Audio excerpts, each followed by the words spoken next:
রংপুরের শিক্ষক পরিবারের 4 সদস্যকে হত্যার ঘটনায় পুলিশের দেয়া বক্তব্য প্রত্যাখ্যান করেছেন শিক্ষক গণপতির সহকর্মী, শিক্ষার্থী ও নাগরিক সমাজ। এর প্রতিবাদে সড়ক অবরোধ ও বিক্ষোভ করেন তারা।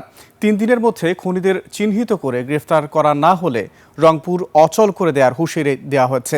এদিকে আদালতে 164 ধারায় স্বীকারোক্তিমূলক জবানবন্দি গ্রহণের পর গ্রেফতার 2 জনকে কারাগারে পাঠানো হয়েছে। রংপুর বিভাগীয় প্রতিনিধি লিয়াকত আলী বাদলের তথ্য ভিডিওতে আরও জানাচ্ছেন সমর ইসলাম। শিক্ষক শিক্ষার্থীদের এই বিক্ষোভ রংপুর জেলা স্কুলের সামনের সড়কে।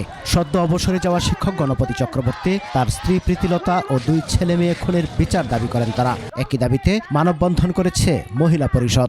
ওই 2 জনের পক্ষে কয়েক মিনিটে 4 জনকে হত্যা করা, এটা আমাদের কাছে, সমাজের কাছে মনের মধ্যে একটা খটকা লেগেছে। কেউ কেউ লিখছে যে গল্পটা মন মতো হয়নি, আর একটু সাজায় গোছায় লিখতে পারত। খুনের ঘটনা নিয়ে রোববার সংবাদ সম্মেলন করে রংপুর পুলিশ কমিশনার। হত্যার 2 দিন পর মরদেহ উদ্ধারের কয়েক ঘন্টার মধ্যে 2 যুবককে গ্রেফতার করে ইয়াবা সেবনে বাধা দেয়াকে খুনের কারণ হিসেবে পুলিশের দেয়া বক্তব্যকে সাজানো নাটক বলছেন শিক্ষক শিক্ষার্থী ও এলাকার মানুষ। প্রকৃত খুনিকে চিহ্নিত করে 3 দিনের মধ্যে গ্রেফতারের দাবি জানান তারা।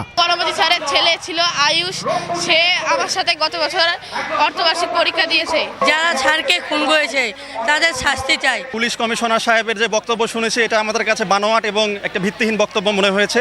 আমরা সুষ্ঠু বিচারের দাবিতে আমরা এখানে দাঁড়িয়েছি। আগামী 3 কর্মদিবসের মধ্যেই যদি আপনার বিচার এবং সুষ্ঠু তদন্ত করে দোষীদের সাব্যস্ত করতে না পারেন, তাহলে আমরা রংপুর শহরে ব্যাপক আন্দোলন করব, রংপুর শহর অচল করে দেব।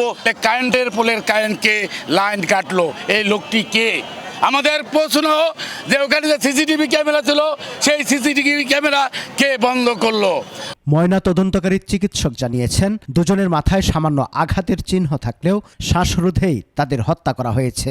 সেন্সিটিভ ইস্যু, আমরা যেন সেভাবেই কথা বলি। তবে এটা হত্যাকাণ্ড এটুকু বলা যেতে পারে। মানে আমরা সবগুলোকেই ময়নাতদন্ত করেছি এবং আমাদের কাছে মনে হয়েছে এটা শ্বাসরুদ্ধ করে হত্যা করা হয়েছে। এদিকে হত্যার ঘটনায় গ্রেফতার 2 আসামি মুগ্ধ দাস ও তার মামাতো ভাই সিদ্ধার্থ রোববার রাতে আদালতে স্বীকারোক্তিমূলক জবানবন্দি দিয়েছে। পরে তাদের কারাগারে পাঠানো হয়। সুষ্ঠু তদন্তের স্বার্থে বিজ্ঞ আদালতে আসামিদেরকে উপস্থাপন করি। আসামিরা নিজেদের দোষ স্বীকার করে স্বীকারোক্তিমূলক জবানবন্দি দিয়েছে। মামলার তদন্ত চলমান আছে। দ্রুত আসামিদের সুষ্ঠু তদন্ত সাপেক্ষে বিচারের ব্যবস্থার জন্য আমরা তৎপর থাকব। তদন্তের স্বার্থে এ বিষয়ে আর কোনো মন্তব্য করতে রাজি হননি পুলিশের এই কর্মকর্তা। সমর ইসলাম, 21 টেলিভিশন।